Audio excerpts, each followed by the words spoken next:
जय श्री कृष्ण मित्रों। दूसरे अध्याय का 23वां श्लोक इस प्रकार है। नैनं छिन्दन्ति शस्त्राणि नैनं दहति पावकः न चैनं क्लेदयन्त्यापो न शोषयति मारुतः। एक बार फिर से सुने। नैनं छिन्दन्ति शस्त्राणि नैनं दहति पावकः न चैनं क्लेदयन्त्यापो न शोषयति मारुतः। अर्थात शस्त्र इस आत्मा को काट नहीं सकते, अग्नि इसको जला नहीं सकती, जल इसको गीला नहीं कर सकता और वायु इसको सुखा नहीं सकती। इसकी व्याख्या को समझने का प्रयत्न करते हैं। भगवान कृष्ण कह रहे हैं इस आत्मा को शस्त्र नहीं काट सकते, क्योंकि ये प्राकृतिक शस्त्र वहां तक नहीं पहुंच सकते। ये जितने भी शस्त्र हैं वे सभी पृथ्वी तत्व से उत्पन्न होते हैं, और यह जो पृथ्वी तत्व है इस आत्मा में किसी तरह का कोई विकार नहीं पैदा कर सकता। बल्कि इतना ही नहीं, ये जो पृथ्वी तत्व है इस आत्मा तक पहुंच ही नहीं सकता, फिर विकृति करने की तो बात ही बहुत दूर की रही। जैसा कि हम सभी लोग जानते हैं कि 5 महाभूत होते हैं, पृथ्वी, जल, अग्नि, वायु और आकाश। किंतु भगवान कृष्ण ने इनमें से सिर्फ 4 ही महाभूतों की बात यहां कही है, और ये महाभूत हैं पृथ्वी, जल, अग्नि और वायु। भगवान कृष्ण ने कहा है पृथ्वी, जल, अग्नि और वायु ये इस आत्मा में किसी भी तरह की विकृति नहीं कर सकते, परंतु 5वें महाभूत आकाश की उन्होंने कोई चर्चा नहीं की है। इसका कारण क्या है? इसका कारण यह है कि आकाश में कोई भी क्रिया करने की शक्ति ही नहीं है, विकृति करने की शक्ति ही नहीं है। विकृति करने की शक्ति तो इन 4 महाभूतों में ही है। आकाश तो इन सबको अवकाश मात्र देता है। वास्तव में पृथ्वी, जल, अग्नि और वायु ये चारों तत्व आकाश से ही उत्पन्न होते हैं, पर वे अपने कारणभूत आकाश में किसी तरह का विकार पैदा नहीं कर सकते। अर्थात पृथ्वी आकाश का छेदन नहीं कर सकती, जल गीला नहीं कर सकता, अग्नि उसे जला नहीं सकती और वायु आकाश को सुखा नहीं सकती है। इसे थोड़े और दूसरे ढंग से हम समझने का प्रयत्न करते हैं।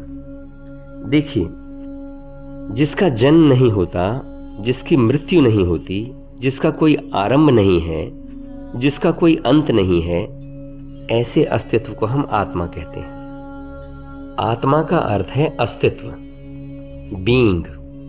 लेकिन हमारी भ्रांति कहां से शुरू होती है?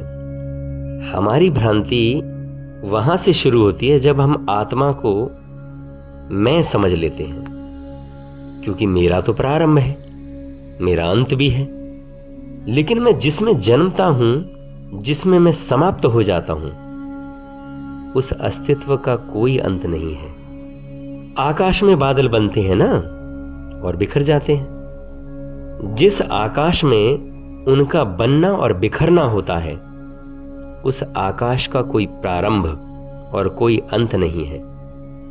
आत्मा को आप आकाश समझें, इनर स्पेस, भीतरी आकाश। और आकाश में भीतर और बाहर का भेद भी नहीं किया जा सकता।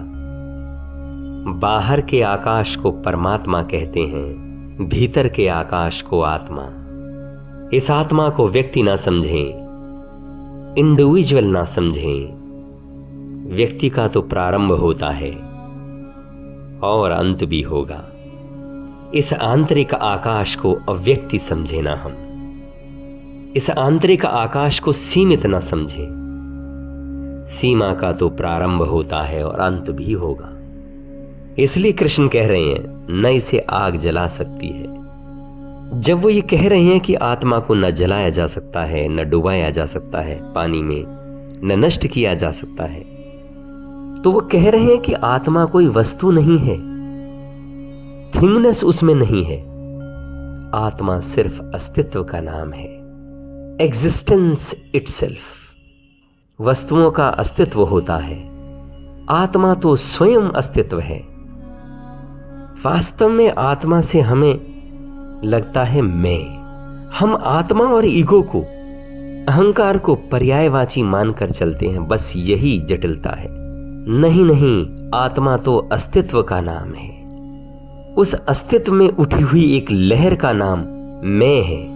वह लहर उठेगी, गिरेगी, बनेगी, बिखरेगी। उस मैं को जलाया भी जा सकता है, उस मैं को डुबाया भी जा सकता है। ऐसी आग खोजी जा सकती है जो मैं को जलाए, ऐसा पानी खोजा जा सकता है जो मैं को डुबोए। आत्मा से मैं का कोई लेना देना नहीं है, दूर का भी कोई वास्ता नहीं है। मैं को छोड़कर जो पीछे शेष रह जाता है वह आत्मा है। लेकिन मैं को छोड़कर हमने अपने भीतर कभी कुछ देखा भी तो नहीं है ना। तो एक बात बहुत स्पष्ट समझ लेना है कि हम ये ना समझ बैठे कि भगवान कृष्ण कह रहे हैं कि हम जलाए नहीं जा सकते। इस भ्रांति में नहीं पड़ना है, इसमें तो बहुत कठिनाई हो जाएगी। क्योंकि घर जाकर जरा हम आग में हाथ डालकर देख लेंगे तो कृष्ण एकदम गलत मालूम पड़ेंगे, एकदम ही गलत बात मालूम पड़ेगी। गीता पढ़कर आग में हाथ डालकर देख लेना कि हम जल सकते हैं या नहीं। गीता पढ़कर पानी में डुबकी लगाकर देख लेंगे तो पता चल जाएगा कि डूब सकते हैं या नहीं। लेकिन कृष्ण गलत नहीं है। जो डूबता है पानी में, कृष्ण उसकी बात नहीं कर रहे हैं। जो जल जाता है आग में, कृष्ण उसकी बात नहीं कर रहे हैं।